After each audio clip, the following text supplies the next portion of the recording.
किसी ने क्या खूब बात कही है, निगाहों में मंजिल थी, गिरे और गिरकर भी संभलते रहे। निगाहों में मंजिल थी, गिरे और गिरकर भी संभलते रहे। अरे हवाओं ने तो बहुत कोशिश की थी उन चिरागों को बुझाने की, लेकिन वो चिराग आंधियों में भी जलते रहे। राम राम दोस्तों, नमस्कार। मैं अनुज शर्मा, स्वागत है आप सबका अपने YouTube channel motivation with Anuj Sharma में। क्या आप कभी सोच सकते हैं कि एक 20 वर्ष का युवा एक कंपनी का निर्माण करता है और देखते ही देखते कुछ ही वर्षों में वो कंपनी $2 अरब और 4000 कर्मचारियों वाली कंपनी बन जाती है।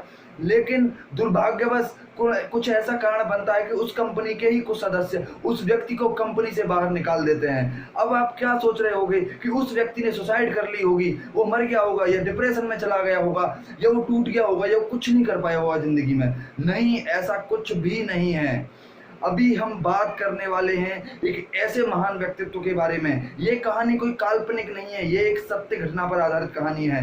जी हाँ, हम बात कर रहे हैं एप्पल कंपनी के प्रेसिडेंट स्टीव जॉब्स के बारे में। अपने नए साथियों को याद दिला दूं, जो इस चैनल पर नए हैं, कृपया इस चैनल को सब्सक्राइब कर लें। आज हम बात करने वाले हैं स्टीव जॉब्स के बारे में, जिनका जीवन जन्म से ही संघर्षमय रहा। जिनका जन्म एक कॉलेज की स्टूडेंट, जो कि उनकी माँ कुंवारी थी, कॉलेज की स्टूडेंट थी, उनसे हुआ था। वो उनको अपने पास नहीं रखना चाहती थी, किसी को गोद देना चाहती थी। तो एक पैसे वाली फैमिली थी, उन्होंने उनको बोला गोद लेने के लिए। लेकिन जब उनका जन्म हुआ तो उन्होंने ये कहकर मना कर दिया कि उन्हें एक लड़की की आवश्यकता थी, उन्हें लड़का नहीं चाहिए। लेकिन उनकी माँ की मुलाकात एक पॉल एवं कालरा नाम के दंपत्ति से हुई, तो उन्होंने उस बच्चे को गोद लेने की इच्छा जताई। लेकिन उनकी माँ ने स्टार्टिंग में ये मना किया कि मैं अपने बेटे को किसी मिडिल क्लास फैमिली और लोअर क्लास फैमिली को नहीं दे सकती, क्योंकि मैं नहीं चाहती कि मेरा बच्चा कुछ लिमिटेशंस में पले और उसे पढ़ाई के पूरे साधन न मिल सकें। दोनों ने उनकी माँ से रिक्वेस्ट की और वचन दिलाया कि हम तुम्हारे बच्चे को जितना हो सकेगा जी जान की मेहनत करके तुम्हारे बच्चे को अच्छे से अच्छा दिलाएंगे। स्टीव जॉब्स धीमे धीमे बड़े हो रहे थे। उनकी प्रारंभिक शिक्षा स्टार्ट हुई स्कूल में, बहुत ही अच्छे स्कूल में, वहाँ के स्कूल में स्टार्ट हुई थी। पढ़ाई में शुरू से अच्छे थे। स्कूली शिक्षा पूरी करने के बाद एक कॉलेज में इन्होंने रीड कॉलेज, जो वहाँ का सबसे बड़ा और महंगा कॉलेज था, उसमें एडमिशन लिया। स्टार्टिंग से ही फीस भरने में धीमे धीमे दिक्कत आने लगी। अब स्टीव जॉब्स क्या करते थे, संडे के दिन कोल्ड ड्रिंक्स की बोतलें बेचा करते थे ताकि फीस भरने में थोड़ी माँ बाप को आसानी हो।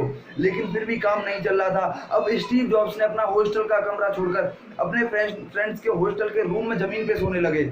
वहीं पास में 4-5 मील दूर एक मंदिर था। स्टीव जॉब्स वहां पे जाके डेली पैदल जाते थे और वहां जाके खाना खाते थे।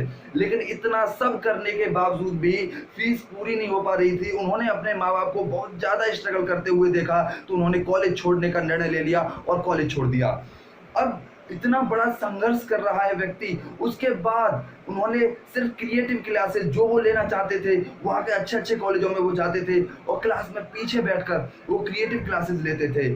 और अपने पिता के गैराज में उन्होंने एक ऑपरेटिंग सिस्टम अपने मित्र विजुनियाक के साथ मिलके मैकिनेटोस नाम का ऑपरेटिंग सिस्टम निर्माण किया। लेकिन अब ऑपरेटिंग सिस्टम को मार्केट में बेचने के लिए, मार्केट में लाने के लिए उन्हें एक कंप्यूटर की आवश्यकता थी। वो एप्पल कंप्यूटर बनाना चाहते थे, लेकिन उनके पास पैसे नहीं थे। उन्होंने काफी फ्रेंड्स से रिक्वेस्ट की।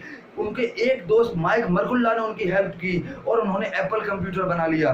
देखते ही देखते वो एक छोटा सा गैराज कुछ ही वर्षों में $2 अरब की कंपनी और 4000 कर्मचारियों वाली कंपनी बन गई। लेकिन आपसी मनमुटाव की वजह से कंपनी की वैल्यू मार्केट में डाउन होने लगी।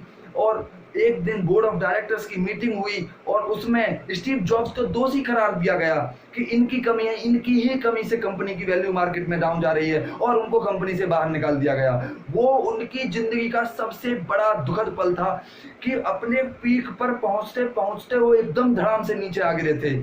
इतनी प्रॉब्लम्स आने के बाद भी स्टीव जॉब्स ने हिम्मत नहीं हारी और पुनः 2 नई कंपनियों का निर्माण किया, एक नेक्स्ट इंक और एक पिक्सलर। देखते ही देखते उनकी दोनों कंपनी मार्केट में जगह बनाने लगी। उधर एप्पल कंपनी की वैल्यू दिन ब दिन डाउन होती जा रही थी।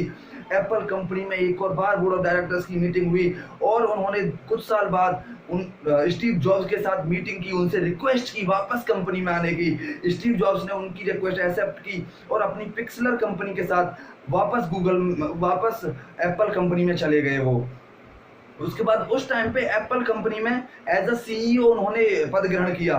उस टाइम पे 250 प्रोडक्ट्स बनाती थी एप्पल कंपनी, लेकिन उन्होंने 250 प्रोडक्ट्स को ओनली 10 प्रोडक्ट्स पे लाए और बोला हमें क्वांटिटी नहीं क्वालिटी की आवश्यकता है, हमें मार्केट को क्वालिटी देनी है। जैसा कि हम सब अभी देखते हैं एप्पल कंपनी की क्वालिटी कितनी अच्छी रहती है मार्केट में।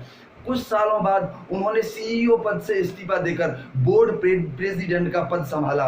ये कहानी थी उनकी जमीन से लेकर वो अपने शिखर तक पहुंचने वाले थे। कुछ सडनली ऐसा हुआ कि वापस जमीन पर आ गई, लेकिन हिम्मत नहीं आ रही, फिर दोबारा शिखर पर स्टार्ट करना कर दिया और वापस पीक पे पहुंच गए। दोस्तों कभी हिम्मत नहीं हारनी चाहिए। छोटी छोटी प्रॉब्लम्स जिंदगी में आती रहती हैं। क्या होता है छोटी छोटी प्रॉब्लम्स से, उनसे सीखो। जो पीक पे पहुंचने के पहुंचते पहुंचते वापस आ गई, लेकिन हिम्मत नहीं आ रही, वापस फिर पीक पे पहुंच गए। हिम्मत नहीं हारनी। हमें क्या छोटी छोटी प्रॉब्लम्स आ जाती हैं, हमारे साथ ये हो गया इसलिए हम वो नहीं कर पाए, हमारे साथ ये हो गया इसलिए हम वो नहीं कर पाए।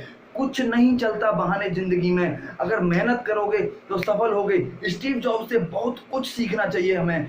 कुछ नहीं होते फेलियरों से हमें सीखना है और फिर आगे बढ़ना है। जो हमारा मुकाम था वहां तक पहुंचना है। जय हिंद, थैंक यू।